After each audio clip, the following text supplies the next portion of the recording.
Hello friends, welcome back. How are you all friends. आज मैं आपके पर्सन की करंट एनर्जी रीड कर रही हूँ। वो क्या सोच रहे हैं, क्या चल रहा है उनकी लाइफ में। और कल मैंने यूनियन एनर्जीज़ का डाला था, वो हर एक से रेजोनेट नहीं होता। हो सकता है कि कुछ लोगों के साथ में रेजोनेट हो, कुछ लोगों के साथ में रेजोनेट नहीं हो, लेकिन उसमें एक चीज़ जो मैंने बोली थी कि आपको पॉजिटिव रहना है हर वक्त, वो बहुत इम्पॉर्टेंट है। क्योंकि आपकी एनर्जी हाई रहेगी तभी आप पॉजिटिव रह सकोगे, और पॉजिटिव होगी तभी आपकी एनर्जी हाई रहेगी। समझ रहे हो? तभी आप यूनियन अट्रैक्ट कर सकते हो। और एक सेपरेशन एक इल्यूजन है, ये भी आप याद रखिए। जब तक आप एक डुअलिटी की भावना में ना कि आप सेपरेशन में हो, सेपरेशन में हो, सेपरेशन में, तो आप डुअलिटी की भावना को बहुत ज़्यादा अट्रैक्ट कर रहे हो। आपको एक सिंगुलैरिटी में आना है कि आप एक ही सोल हो, आपका पर्सन आपके साथ में है। आपको यूनियन की ज़रूरत नहीं, पर यूनियन ऑलरेडी है, आप सेपरेट हो ही नहीं। ये फीलिंग आपके अंदर आना बहुत ज़रूरी है, तभी आप यूनियन अट्रैक्ट कर सकोगे। और कल किसी ने मुझे पूछा था कि कल पूछा कि आज उन्होंने पूछा कि ना कि यूनियन होने के बाद में सेपरेशन होता है क्या। ये याद रखिए, फर्स्ट टाइम अपने पर्सन से मिलते हो तब आप उसको यूनियन बोलते हैं, वेरी फर्स्ट टाइम मिलते हो। उसके बाद में आपका बबल फेस होता है, फिर उसके बाद में आपके कुछ इश्यूज़ क्रॉप अप होने लग जाते हैं, आप सेपरेशन में आते हो। कुछ लोगों के केस में थर्ड पार्टीज आ जाती है, पेरेंट्स आ जाते हैं, कुछ ना कुछ लफड़ा होता है। फिर उसके बाद में आपका जो परमानेंट यूनियन होता है, कुछ बीच बीच में कभी कभी आपके पर्सन आते जाते रहते हैं, तो वो स्मॉल मिनी यूनियन होते हैं।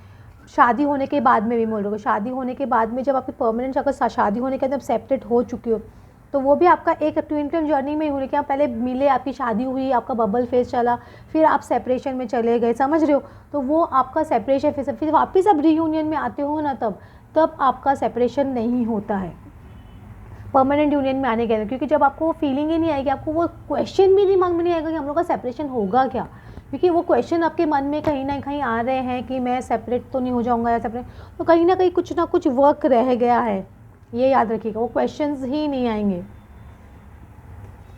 टू ऑफ वैंड्स का कार्ड आ रहा है। ये टू ऑफ वैंड्स मतलब इंसान कुछ ना कुछ दो ऑप्शन के बीच में या दो चीज़ के बीच में डिसाइड करना कि क्या करना है, या कोई दो अपॉर्चुनिटीज़ के बीच में डिसाइड करना है, या दो टाइमिंग के बीच में डिसाइड करना। कुछ ना कुछ आपके पर्सन एक डिसीजन फेज़ में मुझे लग रहा है, कुछ ना कुछ डिसाइड कर रहे हैं। या तो आप उन्होंने डिसीजन ले लिया है, तो कब आपके पास आएंगे वो डिसाइड कर रहे हैं, या पास्ट और फ्यूचर को एनालाइज कर रहे हैं। ये भी एक पॉसिबिलिटी हो सकती है कि वो देखो यहाँ पे एक स्टैंड खड़ा है, दूसरा स्टैंड यहाँ पे है, तो वो पास्ट और फ्यूचर दोनों को देखने की कोशिश कर रहे हैं और कट आउट है इसके अंदर। तो आप समझ रहे हो कि वो इंसान अपने आप को इमेजिन करने की कोशिश कर रहा है, देख रहा है अपनी सारी सिचुएशन को, पास्ट की सिचुएशन को देख रहा है, फ्यूचर की सिचुएशन देख रहा है, प्रेजेंट को देख रहा है। ये कट आउट है, समझ रहे हो? तो इसमें समझने की कोशिश कीजिए। तो ये अपने आप को वो सिचुएशन में डाल के देखने की कोशिश कर रहा है। और आपके पर्सन क्या बेसिकली क्या वुंडेड वॉरियर है। अभी 9 ऑफ वैंड्स, देखो उसके हाथ में पट्टी बंधी हुई, तो बहुत चोट खाया हुआ है ये इंसान, जो भी है, लड़का लड़की जो भी हो सकता है, चाहे थर्ड पार्टी से खाए हुए हो, चाहे अपनी हालातों से खाए हुए हो, चाहे अपनी ईगो से खाए हुए हो, तो ये चोट खाए हुए। तो उनकी वो हीलिंग अभी फ़िलहाल चालू है, ऐसे नहीं हीलिंग चालू नहीं, अभी भी हीलिंग उनकी चालू है। लेकिन ये जो आपको दिख रहा है, ये जो इनके अभी भी वो जो स्टैंड्स खड़े करके रखे हैं, वो धीरे धीरे एक एक करके ये वैंड्स निकाल रहे हैं। मतलब अपने जो ब्लॉकेजेस हैं आपके लिए, जो वो भी जो आपको ब्लॉक करके रखे थे या आपसे बातचीत नहीं करना है, वो धीरे धीरे निकल रहे हैं। एक ही हाथ से जितने निकल रहे हैं उनके धीरे धीरे एक स्लोली बेबी स्टेप्स लेके ये धीरे धीरे अपने सारे बैरियर्स आपकी तरफ निकालते जा रहे हैं। क्योंकि ये पर्सन कम्प्लीटली ट्रांसफॉर्मेशन फेस में, इसका पास्ट आ रहा है, ट्रांसफॉर्मेशन फेस से गुजर चुके हैं। ये मैं रीडिंग बोलती हूँ, हर एक से रेजोनेट नहीं हो सकती, डेफिनेटली कुछ लोगों से हो सकती है, या 90% लोगों से हो सकती है।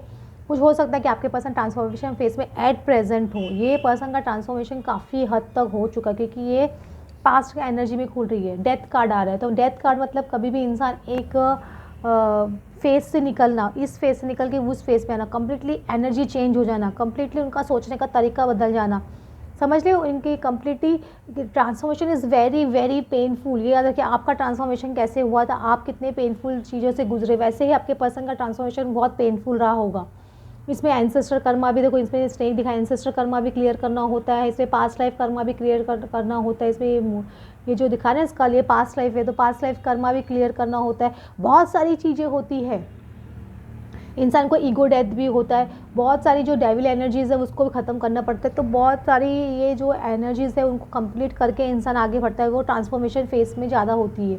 तो वो सब चीज़ करके आपके पर्सन आगे निकल रहे हैं। ये सिंगल हो रहे हैं डेफिनेटली, अगर सिंगल नहीं है तो सिंगल हो रहे हैं, और ऑलरेडी सिंगल है लेकिन इतने खुश नहीं दिख रहे आपके पर्सन, दिख रहे इसमें इंसान इतना खुश नहीं दिख रहा है ये, लेकिन अपने मटीरियलिस्टिक चीज़ों पे वर्क करने की कोशिश कर रहे हैं। जो भी पर्सन है आपके, वो अभी अपने मटीरियल चीज़ों पे, अबंडेंस पे थोड़ा ध्यान दे रहे हैं कि इनको एक खुद के ऊपर इंडिपेंडेंट होना है, किसी पे डिपेंडेंट नहीं होना है, पेरेंट्स पे डिपेंडेंट नहीं होना है, या किसी और पे थर्ड पार्टी पे डिपेंडेंट नहीं होना है। ये खुद की इंडिपेंडेंस के लिए बहुत सोच रहे हैं ये पर्सन, ये फॉर श्योर है। और ये मैं बार बार बोल रही हूँ, इनका हीलिंग चल रहा है, 4 ऑफ सॉर्ड्स। ये पर्सन हीलिंग की स्टेज में है। एक कभी कभी राय मशवरा भी लेता है इंसान का, और सोचता बहुत है, सब लोगों से राय ले लेता है, लेकिन सोचता करता अपनी मन की है। तो इनको अकेले में टाइम स्पेंड बहुत ज़्यादा करे, और चीज़ों को बहुत ऑब्जर्व करे थे कि इसमें इंसान कैसे चीज़ देख रहा है इंसान, तो ये चीज़ों को बहुत ऑब्जर्व कर रहे हैं। हो सकता है आपको भी बहुत गहराई से ऑब्जर्व किया है इन्होंने। मैं बार बार बोले, फर्स्ट कार्ड इनका आया था बेस में कि ये कट आउट सिचुएशन में ये देख रहे हैं कि पास्ट और प्रेजेंट कैसा है, फ्यूचर कैसा है, तो वो सब चीज़ इमेजिन कर रहे हैं, तो ये चीज़ ऑब्जर्व कर रहे हैं, और इसके लिए इनकी हीलिंग हो रही है। ऐसा नहीं कि हीलिंग नहीं हो रही इनकी। एक तो पर्सन की ईगो डेथ होना बहुत ज़रूरी है, तो ये ईगो डेथ इनकी डेफी जैसे हो रही है, इनकी हीलिंग आगे आगे बढ़ रही है। आपको खुद एनर्जी शिफ्टिंग लगेगा। एनर्जी शिफ्टिंग का मतलब लोग समझते हैं कि नहीं, I don't know. Energy shifting का मतलब ये है कि आप अंदर अंदर एक बदलाव महसूस करते हो, आपके सोचने समझने का तरीका थोड़ा बदल जाता है, आपको एक चीज़ें अलग पर्सपेक्टिव से दिखाई देने लग जाती है। तो वही चीज़ आपके पर्सन के साथ में भी होती है। कभी कभी ऐसे होता है कि ये चीज़ हम इस तरीके से देखें, एक ही एंगल से देखते जा रहे हैं कंटिन्यूअस, लेकिन यूनिवर्स ऐसा कुछ करता है कि हम वो दूसरा एंगल जो समझ नहीं पा रहे थे, तो वो एंगल हमारे सामने आता है, हमारी एनर्जी शिफ्ट होती है। हमारे यार मैं तो इस पर्सन को कब से ऐसे समझ रहा था, समझ रही थी, मैं कितना रॉन्ग था, रॉन्ग थी, ये ऐसा है, actually I was taking it so wrong, समझ रहे हो। तो वैसे ही एनर्जी शिफ्ट होती है।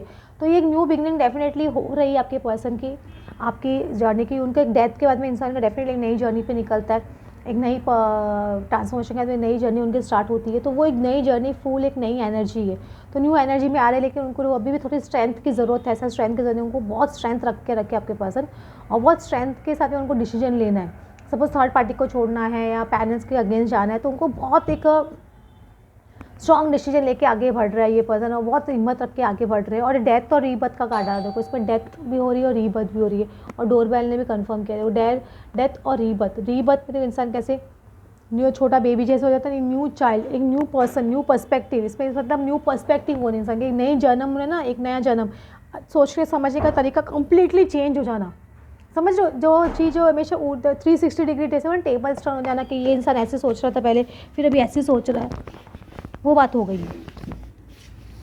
तो वो चीज़ हो रही है आपके पर्सन के साथ में, कम्प्लीटली चेंज हो रही है। Sorry for the disturbance. ये चीज़ आपके पर्सन के साथ में हो रहा है। उनका रीबर्थ प्रोसेस डेफिनेटली स्टार्ट है। और ये देखो यहाँ पे एंजल भी ये बजा रहे तुतुरी, तो मतलब दिखा रहे हैं कि कुछ ना कुछ पॉजिटिव अभी आगे आपका वेट कर रहा है, ऐसा नहीं कि वेट नहीं कर रहा है। रिकन्सिलेशन बेस में आ चुका है, वाओ, रिकन्सिलेशन दिख रहा है यहाँ पे। आपके पर्सन रिकन्सिलेशन के बारे में डेफिनेटली सोच रहे हैं आपसे। Someone from your past is returning to your life. आपके पर्सन रिकन्सिलेशन के बारे में डेफिनेटली सोच रहे हैं। आपका रिकन्सिलेशन बहुत जल्द होने वाला है, मुझे ऐसा लग रहा है। उन्होंने बहुत अच्छा काम किया अपने आप पे। ये सब क्वेश्चन उनके माइंड में आएंगे ही नहीं कि मेरे पर्सन आएंगे कि नहीं आएंगे, हम लोग रियूनियन होगा कि नहीं होगा। आपको पता चल जाएगा कि separation is just an illusion, वो हमेशा हमारे साथ थे, हम लोग कभी अलग हुए ही नहीं, हर सिचुएशन में साथ थे। चाहे वो थर्ड पार्टी के साथ में थे तो भी क्या, वो थे तो आपके साथ में ही ना, मेंटली फिजिकली आपके साथ में थे कि नहीं थे हमेशा वो, और वो आप भी उनके साथ में थे। तो आपके पर्सन समझ रहे कि ये बॉन्ड बहुत क्लोज बॉन्ड है, और मैं इसको गिव अप नहीं कर सकता हूँ, ना ही इस पर्सन को भूल सकता हूँ। फ्लर्ट एनर्जी आ रही है, extend your highlight hearted energy to others. मुझे ऐसा लग रहा है अभी थोड़े आपके पर्सन पहले जितने स्ट्रिक्ट थे अभी थोड़ा लाइट होंगे। और फ्लर्टियस एनर्जी में इंसान एक फ्लर्ट होना मतलब ज़रूरी नहीं कि हर इंसान के फ्लर्टिंग ही करना। फ्लर्ट मतलब एक इंसान एक बबली एनर्जी में ना, एक चार्मिंग एनर्जी में, एक यंग एनर्जी में, ये एनर्जी में आपके पर्सन आ रहे हैं। और आपको जो कोप डिपेंडेंसी है उनकी, मैं बार बार बोल रही हूँ, addictions are affecting your romantic life. Suppose उनको किसी ना किसी तरह का एडिक्शन है, अब या तो किसी चीज़ का ड्रिंकिंग का एडिक्शन है, या किसी और चीज़ का इनको लस्ट की एनर्जी का एडिक्शन है, या सपोज इनको ना बहुत ज़्यादा लैविश लाइफ जीने का एडिक्शन है, या अपने पेरेंट्स पे बहुत ज़्यादा इनको डिपेंडेंट होने का एडिक्शन। वो को डिपेंडेंसी जो जिस पे ये वजह से आपके पास नहीं आते, या थर्ड पार्टी पे को डिपेंडेंट थे, जिस पे भी एक को डिपेंडेंसी थी इनकी, वो को डिपेंडेंसी पे ये वर्क कर रहे हैं आपके person. Give your relationship chance, work on your partnership. उनको समझ नहीं आ रहा है कि मुझे ये रिलेशनशिप पे वर्क करना है, फिर से इस रिलेशनशिप को एक चांस देना है और आपके साथ में रीयूनियन में उनको आना डेफिनेटली। ये कार्ड्स बहुत कुछ बोल रहे हैं, मुझे लग रहा है कुछ ज़्यादा कार्ड्स ओपन करने की ज़रूरत नहीं लग रही, क्योंकि इतने अच्छे कार्ड्स आ गए हैं। Reconciliation, give your relationship a chance, plus ये आपके पर्सन फ्लर्टियस एनर्जी में है और को डिपेंडेंसी से बाहर निकल रहे हैं। कितनी अच्छी बात है, को डिपेंडेंसी से निकलना। बहुत, आप देखो आप कितने इंडिपेंडेंट हो गए, वहीं आपके पर्सन में इंडिपेंडेंट महसूस करोगे। अगर आप कोई ना कोई चीज़ पे डिपेंडेंट हो अभी भी, कि ये चीज़ होगी तभी ऐसा होगा या ये चीज़ होगी तभी वैसा होगा, तो आप अभी भी को डिपेंडेंसी की एनर्जी, मेरे पर्सन आएंगे तभी मेरी लाइफ अच्छी होगी, तो ये आप को डिपेंडेंसी की एनर्जी में खुद पे डिपेंड कि मैं अपनी लाइफ में खुश हूँ, जैसा भी हूँ जैसी भी हूँ खुश हूँ। मैं अपने आप को खुश रखने में क्षमता आपकी है, आप खुश रहते हो और दिखो भी, और आपकी खुशी लोगों को दिखेगी, ऐसा नहीं कि नहीं दिखेगी। आप खुश रहेंगे ना तो आपकी खुशी लोगों को दिखाएगी। आप अभी भी ताने मारने की एनर्जी में हो अपने पर्सन को कि देखो मैं खुश भी हूँ, आपका ईगो कहीं ना कहीं स्पिरिचुअल ईगो भी हो जाता है लोगों को। अरे यार मैं तो बहुत, मैं अपने आप पे वर्क कर रही हूँ, मैं तो उसके पढ़ी नहीं है, ये वो आपका ईगो है, वो भी ईगो है। सब ईगो को छोड़ो, ईगो को छोड़ोगे तभी आगे बढ़ पाओगे, नहीं तो वो आप ईगो में, तो आपके पर्सन भी ईगो है। स्पिरिचुअल ईगो भी बहुत लोगों को हो जाता है कि बस मैं, जैसे मैं तो ट्विन फ्लेम हूँ, अरे मैं तो सोलमेट हूँ, अरे मैं तो ये हूँ। तो आप ये सब चीज़ एनर्जी से निकलिए भाई, ये एनर्जी भी आपको ईगो दे रही है।